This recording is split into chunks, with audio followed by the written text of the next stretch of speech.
دوی پسرو وینو دا د شهیدانو کور، دا د باتورانو کور، دا د باتورانو کور، دا د باتورانو کور، دا د باتورانو کور.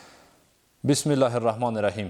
نن دوشنبه د 1403 هجري لمریز کال د تلې یا میزان میاشتې 14مه نیټه ده. زه محبوب الله سرور یم. پام راړوم د میدان وردګ ملي تلویزیون څخه د دې مهال خبرونو ته. په میدان وردګ ولایت کې د میوو مارکیټ د سوداګر او بڼوالو پر مخ پرانیستل شو. د یاد مارکیټ په پرانیست غونډه کې د مارکیټ مسؤلینو او د میوې تجارانو وویل چې د دغه ولایت د بڼوالو د میوو لپاره بازار پیدا کولو او په ښه قیمت پلورلو لپاره دا ډول مارکیټ زیات اړین دی. نورحال د فضلین مابد په راپور کې. میدان وردګ ولایت چې د بیلابیلو میوو له اړخه پیژندل شوی ولایت دی، خو بڼوال یې تل د بازار او مناسب مارکیټ نشتون لویه ستونزه یادوي. تازه په دغه ولایت کې له پخوا رغېدلی د میوو مارکیټ پرانیستل شو چې د بڼوالو ډیری ستونزې به ورسره راکمې شي. بڼوال او د میوو تجاران وایي له دې وړاندې به یې خپلې میوې نورو ولایتونو ته د پلورلو لپاره وړلې چې له زیاتو ستونزو سره مخ وو. او مارکیټ ان شاء الله د دې لپاره ټول باغداران ورته په دې کې لیواله دي دې ته ښه دي، ځکه چې دا مالونه به تلله پاکستان کې به خرڅېدله یا په نورو بازارو کې خرڅېدله. اوس په دې خپل ولایت کې مارکیټ جوړ شو او دلته لنډ راځي، دوی باندې کرایه کمه راځي، خرچه ور باندې کمه راځي او ان شاء الله دې کې د ټول خیر ده، په ښه قیمت باندې به خرڅېږي. دا خلک به ورسره تکلیف هم نه وي، منطقې ته به هم خیر ورسېږي او په قیمت به هم صحیح قیمت باندې خرڅېږي. په میدان وردګ ولایت کې د 9 ولسوالیو په شمول باندې ټولې میوې به راځي دغه مارکیټ ته او په دغه مارکیټ کې به خرڅېږي. د افغانستان نورو ولایتونو ته به له دغې صادرېږي، خارج ملکونو ته به دلته صادرېږي. چې لله الحمد موږ او تاسې نن ګورو چې دغه دوکانونه ټول هغه تجارانو ته په کرا باندې ورکړل شوي دي چې هغه د 20 کلو، د 25 کلو، د 30 کلونو په دې باندې تجربه لري. د میدان وردګ ولایت مسؤلینو په یاده پرانیست غونډه کې له تجارانو او بڼوالو غوښتنه وکړه تر څو خپلې تازه میوې په همدې مارکیټ کې وپلوري.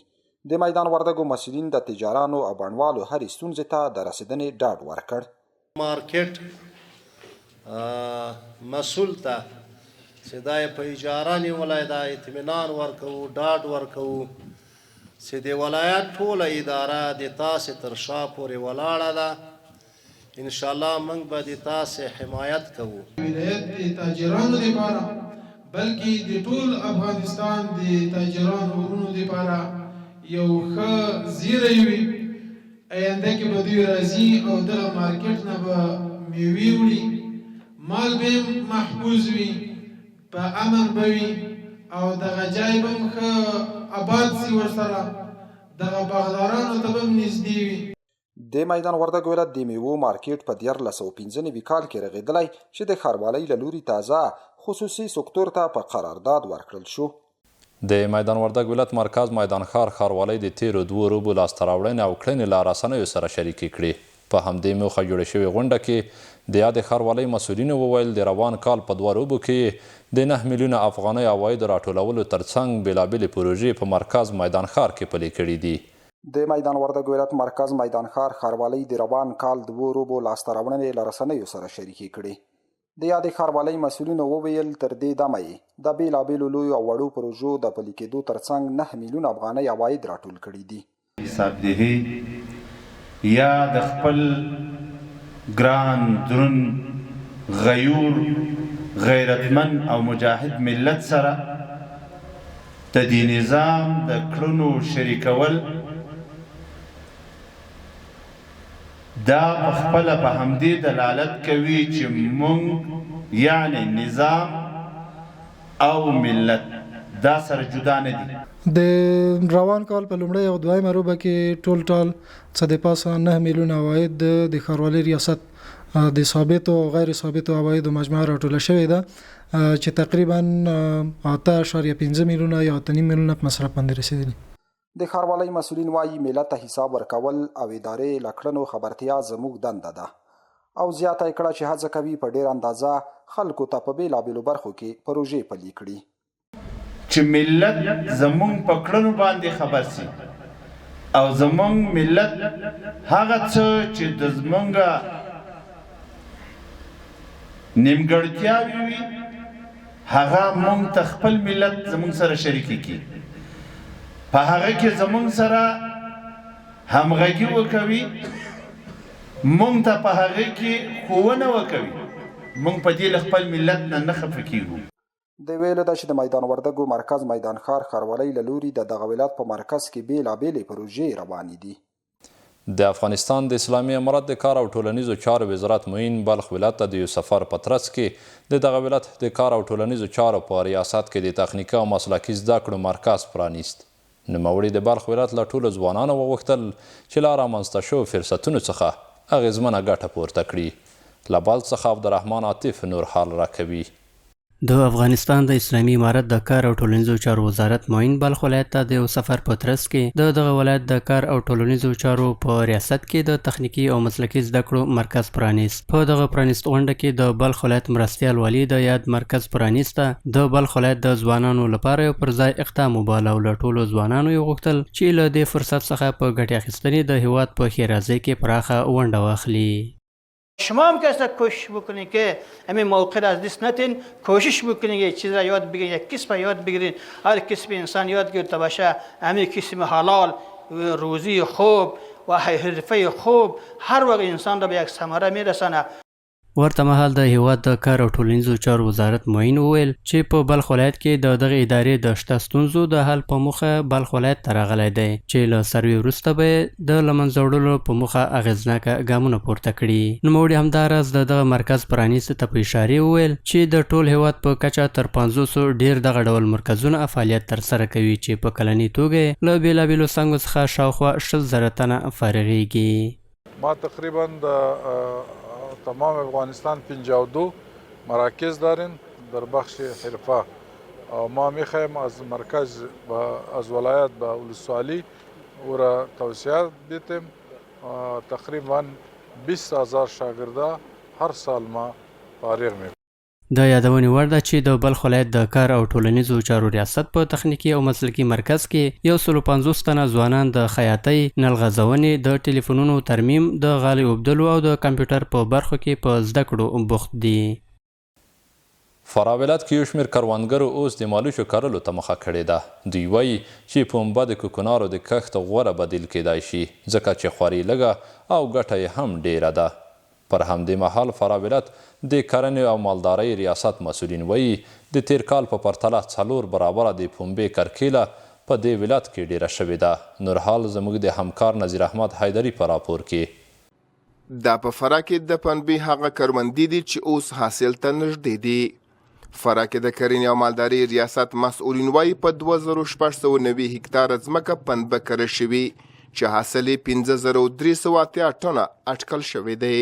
یا پختی کرکیله لنیکه مرغه ډیر سوي دي نسبت و نورو کلو ته ډیر سوي دي. پروش کال 615 هکتاره د پنبې تر کښت لاندې وه چې په هر هکتار کې 2 ټنه حاصلات موندل شوه. مجموعي حاصلات 1250 ټنه وه.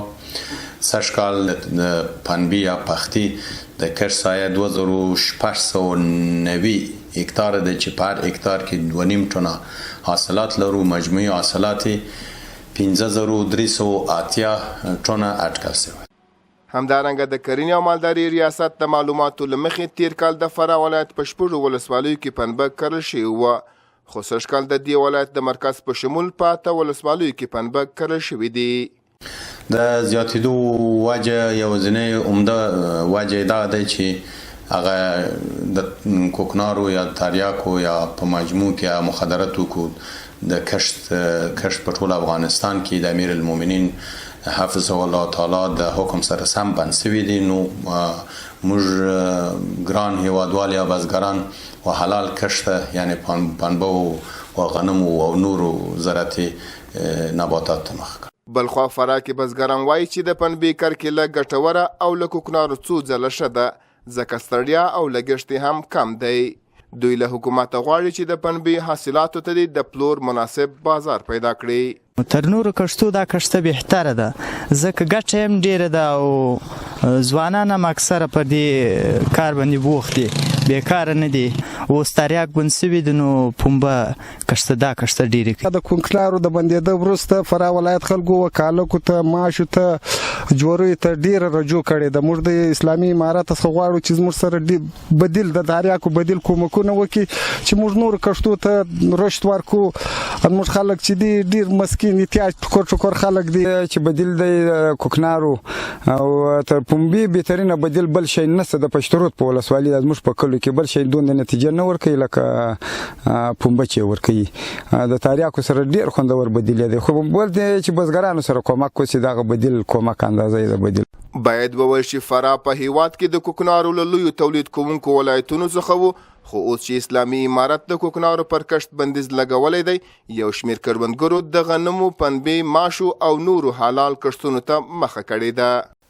د ټولګټو وزیر ملا محمد عیسی ثاني د کابل کندهار لویې لارې له ټولو برخو په یاد مسیر کې له جوړېدونکو مسجدونو څخه د لیدنې پر مهال جوړونکو شرکتونو څخه غوښتنه وکړه چې پر وخت سره یې کارونه پای ته ورسوي. د ټولګټو وزیر ملا محمد عیسی ثاني د کابل قندهار لویې لارې له ټولو برخو او په یاد مسیر کې له جوړېدونکو مسجدونو څخه لیدنه وکړه. د کابل قندهار لویې لارې د بیا رغونې چارې په بېلابېلو برخو کې روانې دي چې تر ډیره یې په کارونو کې پرمختګونه شوي دي. د یادې لویې لارې په ځینو برخو کې خلک او موټر چلوونکي د فرعي لارو د اوږدوالي له امله د ګڼو ستونزو سره مخ دي. په همدې موخه د ټولګټو وزارت وزیر د صحوي تخنیکی ټیمونو په شتون کې د دې مسیر د ټولو قراردادي شرکتونو استازو ته جدي لارښوونه وکړه چې د کار تر بشپړېدو مخکې د خلکو ستونزو ته پوره پاملرنه وکړي تر څو د خلکو او موټر چلوونکو ستونزو ته رسیدنه وشي. د ټولګټو وزیر د یادې لویې لارې په اوږدو کې له هغو 6 محرابه لویو مسجدونو څخه هم لیدنه وکړه چې د رغونې چارې یې په چټکۍ سره روانې دي. درنو لیدونکو زموږ د نن شپې خبرونه پر همدې ځای پای ته رسیږي. تر بیا ښې چارې